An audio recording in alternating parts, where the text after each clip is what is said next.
be talking about some quiz writing strategies for physics 1080, 1070, and 1300. And so today we're going to be talking with some professors who are teaching 1070 and 1080 and 1300. We're going to be talking to some TAs that are marking those quizzes and some physics undergraduate students who can give us some tips and tricks on how to write those quizzes. I think when you prepare for a quiz, the best thing you can do is do practice problems, and the textbook and the study guide have tons of them. If you don't know the answer in a minute, skip it, move on, get through the next ones that you know really well, come back to it, and yeah, this way you don't waste too much time on one question. The biggest thing I tell people, it's the #1 exam review point that I bring up and the #1 quiz review point that I bring up, is learn how to use your formula sheet. So study that formula sheet, know how to use it, know what the units are, know what every individual variable means, and get in there and understand how to deal with it and how to work with it. The problems you want to practice are not the problems you need to practice. Let's just move on to question 4, because that one I'm just taking a bunch of derivatives. I'm totally comfortable to do that. And so you get into question 4 because you can beat those down one at a time, but that means that those aren't the questions you should be practicing. If you already know how to do them, you're not practicing anything, you're just massaging your own ego. Have an idea of what the main topics that have been taught in the course are. Focus on learning the recipe for solving each of the different types of problems, or classes of problems, and once you've done that, you've reduced what seems like an insurmountable complexity to maybe 3 or 4 problems that you need to know for that particular quiz. And just be prepared. Like, if you're studying and you get to a point where you can think about a question in your head and think about how to solve it and sort of the ways you would go about that, then you're probably pretty well set up to write the quiz. You look at the first question, you write out what to do, and you don't know what to do.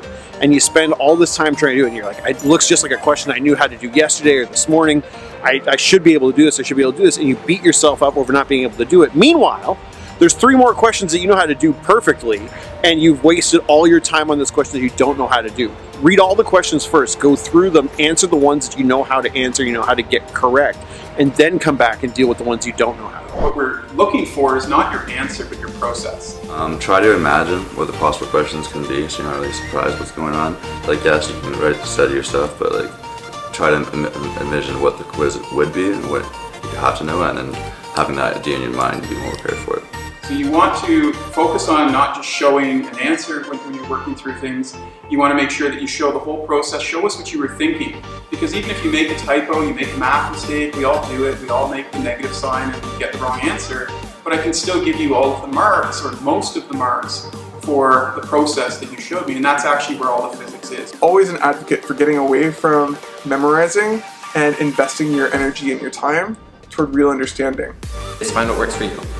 I would say headspace is more important than actual knowledge about 30 minutes before the test. So this means don't cram, don't be studying your notebook going into the test. Take about half an hour to an hour, listen to music, meditate, do whatever you do that puts you in the right headspace so you can go into that test calm. Don't delay, don't delay.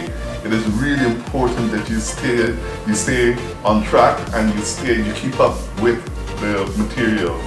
Do not procrastinate, do not procrastinate. I promise you, you will regret it. That is the best advice I can give to you. When you don't know the answer, just write out everything that you do know about the question. What equations are relevant? What is each parameters? Like, list out your givens.